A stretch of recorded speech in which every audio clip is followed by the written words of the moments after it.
जय श्री महाकाल। प्यारे बच्चों, आज हम कक्षा 9वीं गणित मंजरी अध्याय 2 रेखीय बहुपदों का परिचय अभ्यास से 2.2 प्रश्न क्रमांक 6 का अध्ययन करेंगे। ठीक है, देखिए बहुत ध्यान से देखना है, पढ़ना है। एक किसान 300 फीट लंबी बाड़ को 2 अलग अलग आकार के टुकड़ों में काटता है। लंबा टुकड़ा छोटे टुकड़े से 4 गुना लंबा है। दोनों टुकड़ों की लंबाई क्या है?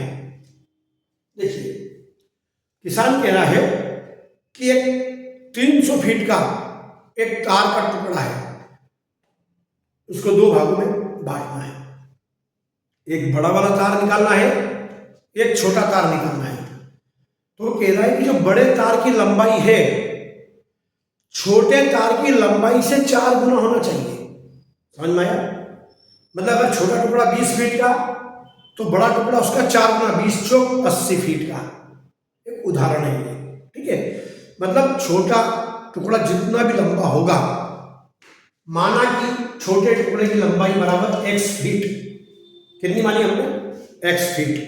ठीक है, इसलिए बड़े टुकड़े की लंबाई इसका 4 गुना, मतलब इसमें 4 का गुणा अर्थात 4x फीट। ठीक है, लेकिन तार तो हमारे पास कितना टोटल? 300 फीट।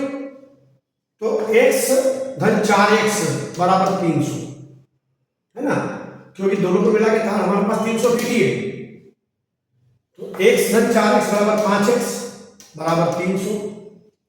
x बराबर 300 बटे 5, 5 से कट जाएगा 5 6 30 और ये 0 अर्थात 7 आ जाएगा। अर्थात छोटे टुकड़े की लंबाई कितनी आ गई हमारी? x बराबर 60 फीट। ठीक है, और बड़े टुकड़े की लंबाई कितनी है? उसकी 4 गुना, मतलब 6 चौक 24, 240 फीट। ठीक है, ये हमने कर लिया इसको हल। 4x बराबर 4 गुणे 7, 6 चौक 24 और ये 0 लगा दिया ऊपर, तो 240 फीट। अब हम वेरीफाई करेंगे कि ये प्रश्न का जो उत्तर है वो सही है कि नहीं। कैसे करेंगे? इन दोनों को जोड़ दो। अगर 60 और 240 मिलके ये 300 आ रहे हैं तो आपका सही है। 240 प्लस 60 बराबर 300, अर्थात ये आपका उत्तर सही है। ठीक है, बहुत ध्यान से देखना है, सरल प्रश्न है, थोड़ी सी मेहनत करना है। ठीक है, फिर मिलते हैं अगले वीडियो में। Thank you.